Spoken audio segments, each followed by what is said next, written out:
નમસ્કાર વિદ્યાર્થી મિત્રો, હવે તમે આ વિષયના વિડીયોઝ એક સાથે જોઈ શકો છો.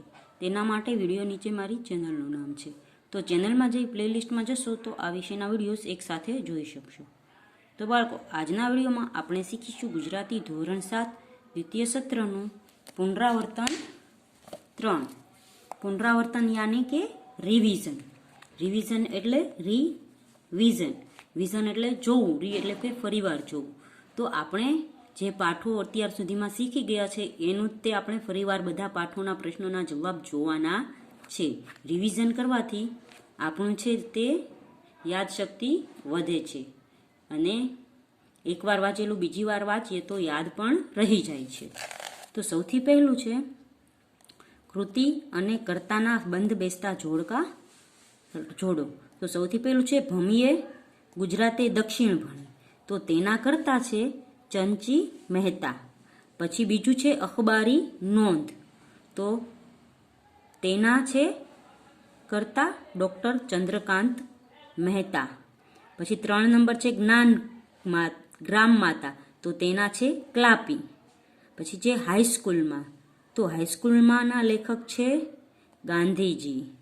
5 નંબર છે જનની, તો જનનીના લેખક કવિ છે બોટાદકર. અને સિંહની દોસ્તી, તો તેના છે આપણે અહીં આપેલા છે ભાણાભાઈ ગીડા. આગળનો છે પ્રશ્ન, નીચેના વિધાનો હાઈસ્કૂલમાં પાઠના આધારે યોગ્ય ઘટનાક્રમમાં ગોઠવો.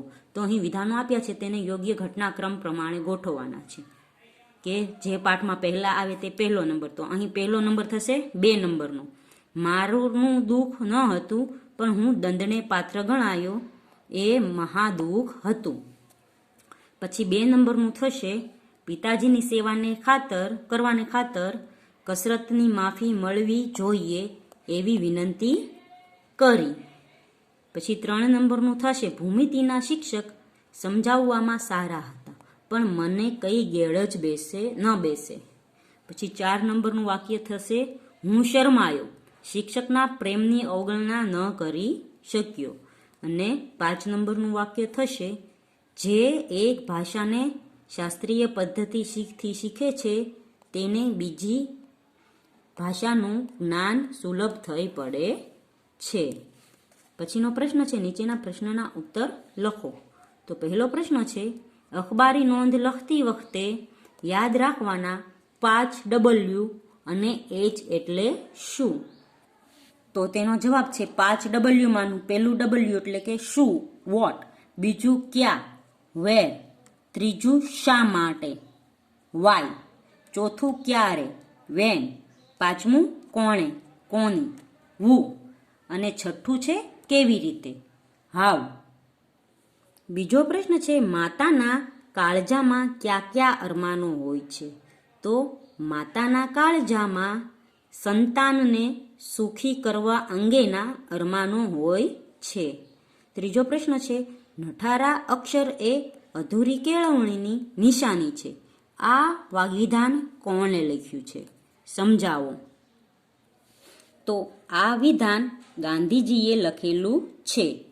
દક્ષિણ આફ્રિકામાં ભણેલા નવયુવકોના તેમજ વકીલોના મોતીના દાણા જેવા અક્ષર જોઈને ગાંધીજી પોતાના નબળા અક્ષરો માટે લજવાયા અને પછતાયા. એટલે તેઓ કહે છે કે નઠારા અક્ષર એ અધૂરી કેળવણીની નિશાની છે. ચોથો પ્રશ્ન છે દુદામામા લેખકના બૂટ તૈયાર ન કરી શકતા ત્યારે કેવા કેવા બહાના બતાવતા?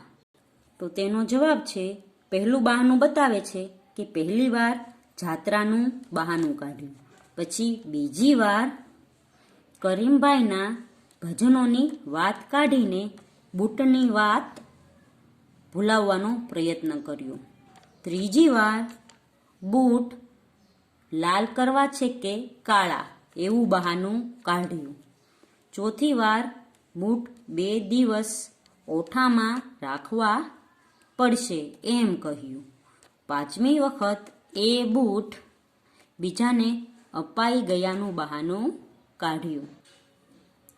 પછીનો પ્રશ્ન છે 5મો.